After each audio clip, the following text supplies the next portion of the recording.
Hey guys, welcome back to The Affliction of the Heart Volume 2. This time it's called Sacrament. Last time, a pretty sad chapter. Because apparently Warden's wife died, but she had a foal, which is kind of sad at the same time. An early miscarriage. Can't. Man. Anyways, Warden needed to let some stuff out. He did. Quite sad, actually. I'm kind of a little teary about it. Anyways, let's hop into 10 Sacrament. Kuno gently stroked her hoof through Warden's mane, rubbing her cheek against his own soothingly. Night had fallen properly, and it was extremely dark. With what the cloud cover and the light drizzle, Warden hadn't spoken for hours, and Kuno had left him to it, just hugging him and stroking her hoof against him reassuringly. Are you okay? Kuno asked gently, kissing his forehead warmly. Warden looked up at her, sniffling once, and then looking away. I guess I am.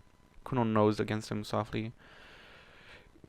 Are you sure? She asked quietly, stroking her hoof slowly through his mane. Warden nodded, licking his lips and rubbing the hoof against his eyes. It was was the thing that existed, and I never knew about it, and it's gone now, but I can't help but wonder what it would have been like, what could have been. Kuno nodded gently, hugging the Pegasus tightly and soothingly stroking her hooves against his sides. I understand. Warden took a deep steadying breath, staring down at his hooves, his tail giving an uncertain flick back and forth. It hurts, he murmured softly, closing his eyes and shaking his head. It hurts so bad. The changeling whined faintly, wrapping her hooves around him, squeezing tightly. I'm sorry, Warden. Don't be, Warden said, shaking his head firmly. Kuno blinked at that, tilting her head down a little to peer into his eyes. What are you saying? It feels good, Warden admitted, his ears pinning back, keeping his eyes closed. It hurts so much, but I prefer to hurt than to not feel anything. I need that pain. It's part of me. I need the pain so I'll know I haven't forgotten Swarm. I can't pretend to understand, Kuno said gently, nudging his cheek with her own, but I respect your emotions. You think I'm stupid, Warden murmured, shaking his head. Kuno shook her head. No, Warden, she soothed, stroking his cheek with a hoof, holding him close. Can you tolerate that, knowing that there's a part of me that doesn't belong to you? Warden asked plaintively, scratching at the ground with a hoof in a broken way. Knowing that you'll never get all of me, that I'm damaged goods. Kuno frowned at that, squeezing him with her hooves. My damaged goods? You were the first pony I ever met who liked me for me. You didn't hate me just because of what I am. You fell in love with me, and you showed me what love truly is. You made me see it as more than a food source, and you changed my life entirely. Warden remained silent, resting his cheek against her neck and his eyes closed. If I lost you, I wouldn't be able to continue. I would just curl up in the corner and cry until I died. I couldn't handle that. I couldn't go on living. I'd never smile again. I wouldn't survive. The fact that you can still function as a pony on any level it surprises me. You're stronger than you give yourself credit for, Warden. Oh, that was Kuno. That was Warden. Warden nodded against Kuno gently, his ears pinned back. I guessed. And you're terrified, not of losing anything, but because you feel like you're forgetting her. I can only wish that someday some pony will feel that strongly for me. Warden slightly fainted, wrapping his hooves around the changeling and squeezing her tightly. You make me out to be some great prize. You are a prize, Kuno affirmed, squeezing him in response. My prize. Warden nodded again and gently stroked a hoof down her back, trailing over her wings. I guess thank you, Kuno, for not telling me about that until I needed to hear it. Kuno hugged him tightly, gently stroking over his good wing. I know there was some pony in your life before I came along. I know that. You were hurt by her passing, and that you'll never truly be back to how you were before that, but I know I can at least make you happy, and you make me happy. And that's what matters more than anything, right? Warden gave a faint smile at that, rubbing his cheek against Kuno's neck. He looked from her to the gravestone and then back again, his ears pinning back, and he opened his mouth to say something, and then stopped, closing his mouth and frowning. What is it? Kuno asked gently, nudging him softly.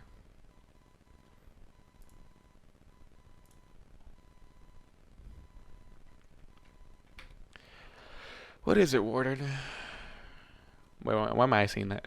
Warden looked away, head hanging slightly. I still feel like I'm betraying Swarm. Kuno explained her ears. Why?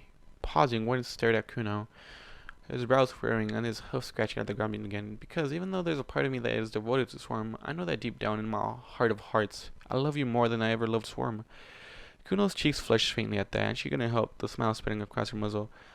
I understand that you're having mixed feelings, Warden, but I want to bounce and hug you so enthusiastically that I accidentally hurt your wing and hoof, Kuno said matter-of-factly. Warden gave a long, suffering sigh. Very well then. Kuno pouncing on him and tackling him to the ground, hugging him tightly with her hooves, squeezing and kissing across his cheeks, neck, and face with fervent enthusiasm. I love you too, she crooned, squeezing him tightly, so much. Warden gave a helpless laugh, hugging him, the changeling tightly, wrapping both hooves around her and kissing her nose. Thank you, Kuno. Thank you for being you. You make my days brighter.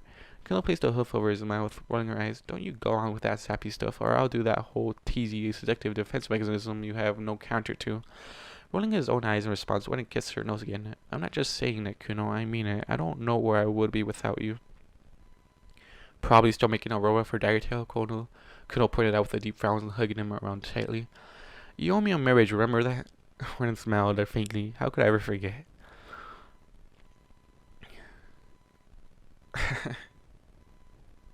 You two are just simply adorable. That's all I'm gonna say. I know you can't if I keep reminding you, Kuno said, poking his chest, her expression serious. Warden smiled, hugging the changeling tightly. His head turned slightly, and his eyes fell on Swarm's gravestone, and he went quiet. Kuno nuzzled him gently. Don't dwell on it, Warden. That never solves problems, she murmured soothingly. Warden nodded. I need to go to town. Give me a few hours. Are you gonna buy flowers for Swarm? I feel like he's gonna go buy flowers for Swarm. Kuno. Because, he just stared at the gravestone in a minute. Crap, I think I'm sick. Blinking, Kuno perked her ears up. Whatever for? I need to settle some things, Warden said with a gentle nod. I just have to do it, okay? I'll be back before too long. Don't eat all the cake. I'll bring you back something nice. Kuno huffed faintly, drawing back and then nodding once. I suppose, but you had better be back in time for naughty things, Warden smiled. I wouldn't miss it for the world. What are you going to do in town? Something I need right now. Warden returned to the cottage. A full 2 hours later, a pack slung over his shoulder, the end of it gripped in his mouth. Kuno was seated by the front door in a chair, licking a bowl of icing happily. A spoon stuck through one of the holes in her hooves. She looked up as she noticed Warden, frowning slightly. What you got in there? Stuff, Warden said, placing down the pack gently, and stepping inside, he pushed a painting aside and reached into the hole in the wall behind it, courtesy of the previous tenant, and grabbed something from within. Kuno stared after him. Warden, what are you doing? You know me, Warden stated, raising a brow at her. Guess. I don't know, Kuno murmured. Warden pointed out with a hoof towards the sky. The cloud up there. Meet me up there. Kuno stared. What? The cloud. Go lie on it, Warden stated with a wave of a hoof. He opened up the package he had retrieved from in the wall and pulled a small bag of powder from inside it. Somewhere within the package, a bell jingled. Warden squinted, scratching up his nose, and opened the little powder pouch, and held hard. Immediately, he sneezed and coughed, turning his head and wincing. Oh, wow, he murmured, swaying slightly. Are you getting painkillers, or... Warden, you better have some miracle thing that just covers your injuries. Kuno stared at him with wide eyes. Warden, you're scaring me. Race you to the cloud, Warden said with a giddy grin, slinging the pack over his back and then bounding away from the front door, spreading his wings and springing into the air. Kuno's eyes widened further, and she stared at him, mouth agape, blinking rapidly. After several long moments, she snapped out of it and bounded instantly after him, leaping into the air after him. After only a few moments, she caught up to him. His wing beats were unsure, the wing beats in a cadence of a Pegasus whom hadn't flown for more than a year. How are you flying? Kuno called out. Warden grinned sideways at her, his eyes slightly glassy. The magic of greenery, the cloud, he called, pointing up at the cloud, twisting in the air and beating his way up towards it. Could I even land on a cloud? No. In her changeling self, can she even land on a cloud? Kuno followed after him, wings flapping at the air much faster than his large ones, bearing her up towards the cloud. The Pegasus and changeling both thudded down to a gentle landing on the cloud, and Warden immediately rolled atop the changeling, kissing her with a firm fever. Kuno purred, kissing him in response, humming happily.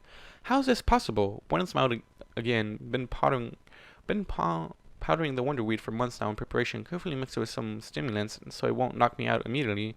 My entire body is slightly numb. Feels like I'm wearing a thick, blubbery glove. Why did you do this to yourself? Kuno asked, concerned, her white eyes wide. Warden smiled, rolling over onto his back and splaying out beside her.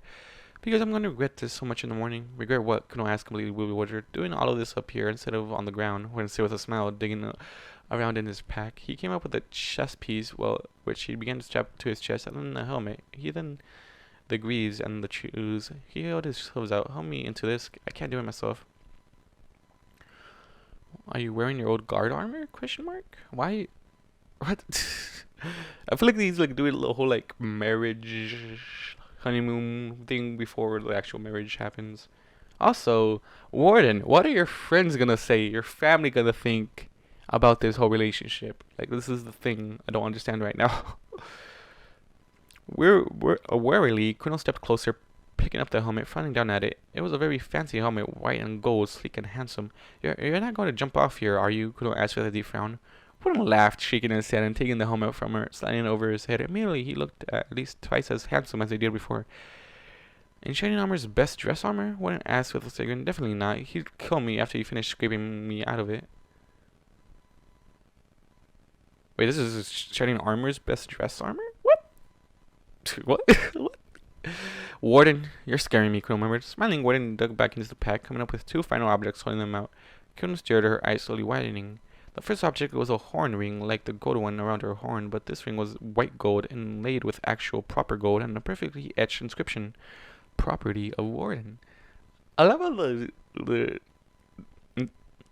thing they have like embedded in it is just property of both of them. It's adorable. So she gets the horn ring, okay. And what do you get, Warden? The second object was a collar, white instead of red, threaded in gold, and with gold-plated lettering declaring Kuno. A white gold bell hung from the front of it, with a white ribbon trailing from the bottom of it. Well, Warden, these are, Kuno stammered. Warden shook the ring and collar gently. Come on, put them on. With shaking hooves. Are you guys gonna get married like this right now? With shaking hooves, Kuno took the collar and ring, removing the current one she was wearing, and then replacing them with the new white gold versions. I didn't get you any, Kuno murmured, a faint whine in her voice. Warden shook his head, shushing her. You can get me one later. For now, help me into my armor. Kuno stepped closer to him, beginning to gently tug at the clasps closed, helping her fiancé into the armor. When she was done, he looked positively awesome. I was about to say handsome. Awesome. Dressed nose to hoof in white and gold armor, gleaming in the moonlight. There was a soft, distant pop, and Warden motioned with his nose. Kuno gasped faintly, staring out across the countryside to where the fireworks were beginning to boom and spark in the distance. Fireworks as well? She asked, hesitantly staring at them. Pulled out all the stops, Warden said with a smile. But who? Kuno never got to finish her sentence as there was a rustle of wings, and Princess Cadence landed on the cloud next to them, looking back and forth. Damn.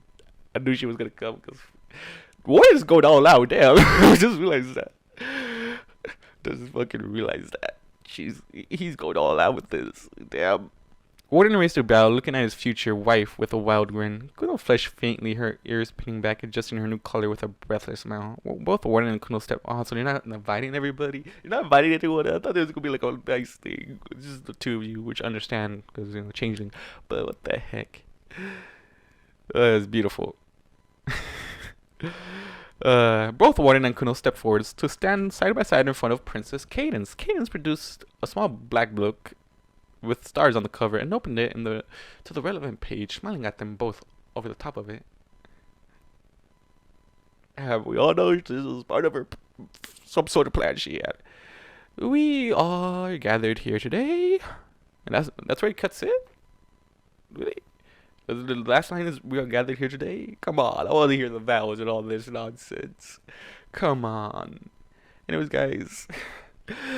It's beautiful. Goddamn, we're pulling all the stops and getting married on a cloud, to say the least. Damn. And he drugged himself up there. He literally just, I guess, drugged himself to go up there. Which is kind of beautiful in the same time, and he's going to regret it in the morning, as he said. Anyways, guys, thank you all for watching, listening to what you guys do, and I'll see you guys in the next video. Goodbye. 100,000 stories have filled my head as I look for the answer in what I've read.